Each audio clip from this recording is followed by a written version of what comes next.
नहमदुहु व नुसल्ली व नुसल्लिम अला रसूलिहिल करीम अम्मा बाद फ़अऊज़ु बिल्लाहि मिनश शैतानिर रजीम बिस्मिल्लाहिर्रहमानिर रहीम।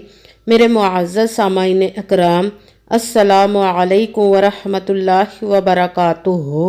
मैं अपने रब्बे कायनात से ये दुआ करती हूँ कि मेरे जितने भी सुनने वाले हैं, रब्बे कायनात सबको सेहतमंद, तंदुरुस्त और लंबी ज़िंदगी अता फरमाए। हम सब की हर मुश्किलों, परेशानियों, तंगदस्तियों में मेरा रब्बे कायनात हमारी मदद अता फरमाए। हमें ज़हनी, रूहानी, जिस्मानी अज़ियत और तकलीफ़ और बीमारियों से निजात अता फरमाए। हमें ज़हनी और रूहानी सुकून अता फरमाए। हमें बीमार दुनिया से बचाकर बीमार मदीना बनाए। और जो हम सब के हक़ों में बेहतर है, मेरा रब्बे कायनात हमारे लिए वो अता फरमाए। और जो हमारे हक़ों में बेहतर नहीं, उसका ख्याल भी हम सब के दिलों से निकाल दे और हम सबको अपनी रज़ा पर राज़ी रहने वाला बना दे। आमीन सुमा आमीन। आज मैं जो आप लोगों को वजीफ़ा बताऊंगी, ये आप लोगों ने वजीफ़ा अफ्तारी के वक़्त करना है। अफ्तारी से 1-2 मिनट पहले ही आपने बैठ जाना है दस्तरखान पर अपने सामने चीज़ों को रख के। तो ये वजीफ़ा उस वक़्त आपने करना है जब रोज़े के लिए आप बैठ जाएं, उस वक़्त इस वजीफ़े को पढ़ना है। इस वजीफ़े को पढ़ते ही रब्बे कायनात आपकी तकदीरें बदल देगा इंशाअल्लाह। इंशाअल्लाहुल अज़ीज़ अपने हुक्म से आपके नसीब के बंद ताले खोल देगा। एक खजूर पर आपने इस वजीफ़े को पढ़ना और फिर वो खजूर आपने खा लेनी। अफ्तारी के वक़्त आपने इस वजीफ़े को ध्यान के साथ पढ़ना है। इस वजीफ़े को करते ही आपकी ज़िंदगी के तमाम हाजात, तमाम मकासिद रब्बे कायनात अपने हुक्म से पूरी अता फरमा देगा। आपकी तमाम मुश्किलों को दूर अता फरमा देगा। इस वजीफ़े को लाजमन कीजिएगा अफ्तारी के वक़्त। अगर आप चाहें तो इस वजीफ़े को एक दिन भी करके खा सकते हैं खजूर को, और अगर आपका दिल चाहे तो आप पूरे 30 दिन ही इस वजीफ़े को इफ्तारी के वक़्त पढ़ सकते हैं, क्योंकि अफ्तारी के वक़्त तो हमने खाना ही होता है। खजूर तो हर घर में आती है, और अगर हम ये वजीफ़ा पढ़ के खजूर को खाते हैं तो हमारे ज़िंदगी के बहुत सारे मसले भी हल हो जाएंगे। और खानी तो है ही खजूर, तो आप इस वजीफ़े को लाजमन कर लीजिएगा इंशाअल्लाह। इंशाअल्लाहुल अज़ीज़ रब्बे कायनात अपने हुक्म के से आपकी तकदीर को बदल देगा इंशाअल्लाह। इंशाअल्लाहुल अज़ीज़ किसी भी मकसद, किसी भी हाजत के लिए आप इस वजीफ़े को पढ़ सकते हैं। और आपने करना इस तरह के, सबसे पहले तो आपका यकीन कामिल होना चाहिए कि रब्बे कायनात की ज़ाते पाक पर के उसके दस्ते कुदरत से कोई चीज़ बाहर नहीं, और उसके कुन कहने की देर है और फायाकून हो जाता है।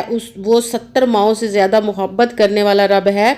और ये तो माशाल्लाह से बहुत ही मुबारक महीना है। इस महीने में अपने रब से मांग लें, अपने नसीब को अपनी मर्ज़ी का लिखवा लें अपने रब्बे कायनात से। वो 70 माओं से ज़्यादा मोहब्बत करने वाला रब है, वो हमारी दुआओं को ज़रूर सुनता है। इसमें तो वैसे भी जो हम इबादत करते हैं तो वो आम दिनों से 70 गुना ज़्यादा हमें सवाब मिलता है। तो आप इस वजीफ़े को कीजिएगा तो रब्बे कायनात आपकी तमाम मुश्किलों को दूर अता फरमाएगा। सबसे पहले तो यकीन कामिल रखना है। कहते हैं कि यकीन कामिल होता है, पीर कामिल नहीं होता। और 5 वक़्त की नमाज की पाबंदी लाजमी रखनी और अच्छी नीयत रख के कीजिएगा कि रब्बे कायनात कुरान पाक में इरशाद फरमाता है कि इन्नमल आमालु बिन्नियात, कि जो अमलों का दारो मदार होता है वो नीयतों पर होता है। अगर हमारी नीयत अच्छी है तो हमारा अमल भी अच्छा होता है, और अगर हमारी नीयत ही अच्छी नहीं तो हमारा अमल भी अच्छा नहीं होता। इसीलिए अच्छी नीयत रख के कीजिएगा। और अगर वीडियो अच्छी लगे तो इसको लाइक ज़रूर कीजिएगा और आगे भी शेयर कर दीजिएगा, ताकि मैं किसी दूसरे को हमारी वजह से फ़ायदा पहुंचे तो हमारे लिए सदका जारिया बन जाए। और जो नए हैं इस चैनल को सब्सक्राइब ज़रूर कर ले और बेल आइकन को भी दबा ले, ताकि मेरी अगली आने वाली वीडियो आप तक पहुंच सके। और कमेंट्स में अपना नाम और जहां आप रहते हैं उस जगह का लाजमन लिखिएगा वजीफ़ा करते हुए, ताकि मैं भी आप लोगों के लिए दुआ कर सकूं। और फिर वजीफ़े की भी आप लोगों को इजाज़त मिल जाएगी। और कमेंट्स में अल्लाह पाक का कोई सा भी नाम साथ में लाजमन लिखिएगा। और अगर कोई मुझसे किसी मसले के बारे में इस्तिहारा करवाना चाहते हैं, या किसी काम का हिसाब लगवाना चाहते हों, या कि किसी मसले के लिए वजीफ़े का पूछना चाहते हो, या महफिल पाक के लिए बुलवाना चाहें, या कि कुरान पाक ऑनलाइन पढ़ना चाहते हो, तो व्हाट्सएप का नंबर वीडियो पर चल रहा है, आप लोग मुझसे रब्ता कर सकते हैं। अगर मेरे भाई या बुज़ुर्ग मुझसे रब्ता करना चाहते हो तो वो व्हाट्सएप पर وائس میسج کر کے مجھ سے بات کر سکتے ہیں۔ اگر بہنیں یا مائیں مجھ سے رابطہ کرنا چاہتی ہوں تو وہ واٹس ایپ پر وائس کال کر کے مجھ سے بات کر سکتی ہیں، اپنا مسئلہ بتا سکتے ہیں، اور پوری ویڈیو کو دھیان کے ساتھ سن کے سمجھ کے پھر وظیفے کو کیجیے گا۔ ایسا نہ ہو کہ آپ ویڈیو کو سکپ کر کے چھوڑ کر سنیں اور کوئی بات رہ جائے اور پھر وظیفہ ٹھیک نہ ہو۔ آپ نے اس وظیفے میں نہ تو اپنی طرف سے کسی لفظ کو کم کرنا ہے اور نہ ہی زیادہ بڑھا کر پڑھنا ہے، کہ اگر ہم اپنی طرف سے کم یا زیادہ بھی کر دیتے ہیں تو بھی ہمارا وظیفہ وہ ٹھیک نہیں ہوتا۔ اسی لیے جس تعداد اور جس ترتیب کے ساتھ میں آپ لوگوں کو وظیفہ بتاؤں گی، اسی تعداد اور اسی ترتیب کے ساتھ آپ نے اس وظیفے کو کرنا ہے۔ اس وظیفے کو کہیں پہ بھی بیٹھ کر آپ کر سکتے ہیں، گھر میں، آفس میں، دفتر میں، مدرسے میں، مسجد میں، کہیں پہ بھی بیٹھ کر اس وظیفے کو پڑھ سکتے ہیں، جہاں پہ بھی ہیں آپ لوگ افطاری کے وقت۔ سب سے پہلے آپ نے بالکل یہ وظیفہ جب کریں گے بالکل خاموشی، توجہ، سکون کے ساتھ کرنا ہے۔ وظیفے کے درمیان نہ تو آپ نے کسی سے بات کرنی ہے اور نہ ہی فون استعمال کرنا، نہ ہی اٹھنا ہے۔ آپ نے بالکل خاموشی سکون کے ساتھ وظیفے کو پڑھنا ہے۔ یہ زیادہ لمبا نہیں، بالکل چھوٹا سا وظیفہ ہے۔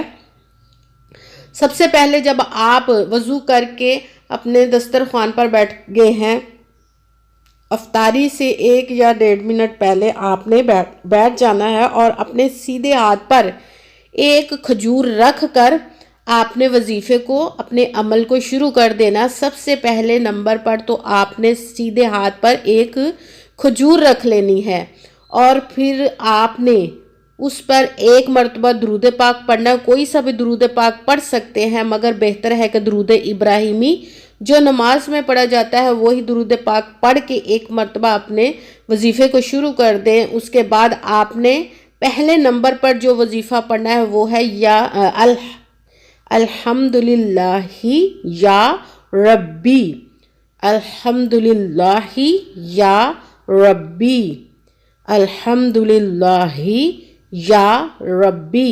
اس کو آپ نے 3 مرتبہ 3 ٹائم پڑھ کے اپنی کھجور جو اپنے سیدھے ہاتھ کی ہتھیلی پر رکھی ہے اس پر پھونک مار دینی، دم کر دینا۔ اس کے بعد 3 مرتبہ آپ نے سورہ کوثر، بسم اللہ الرحمن الرحیم، انا اعطیناک الکوثر فصلی لربک وانحر ان شانئک ھو الابتر۔ سورہ کوثر کو آپ نے 3 مرتبہ پڑھنا ہے، 3 ٹائم پڑھ کے پھر آپ نے پھونک مار دینی ہے کھجور کے اوپر۔ پھر آپ نے 1 مرتبہ درود پاک پڑھنا ہے۔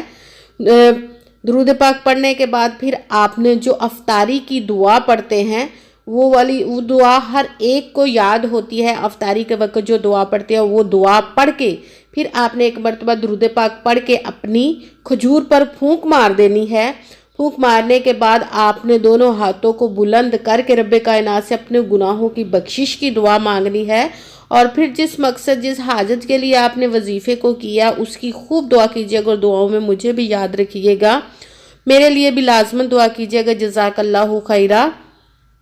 اور جب تک روزہ پھر افطار نہیں ہوتا پھر آپ نے اپنے رب سے باتیں کرتے رہنا ہے، جو بھی آپ چاہتے ہیں، آپ کے دل میں خواہشیں ہیں، دعائیں ہیں، سب وہ بولتے رہنا، اپنے رب سے باتیں کرتے رہنا ہے۔ اور پھر جب افطاری ہو جائے تو اسی کھجور سے آپ نے اپنے روزے کو افطار کرنا ہے۔ انشاءاللہ رب کائنات ہم پر کرم عطا فرمائے اس پیارے پیارے مہینے کے صدقے اور اپنے پیارے محبوب کے صدقے، آمین ثم آمین۔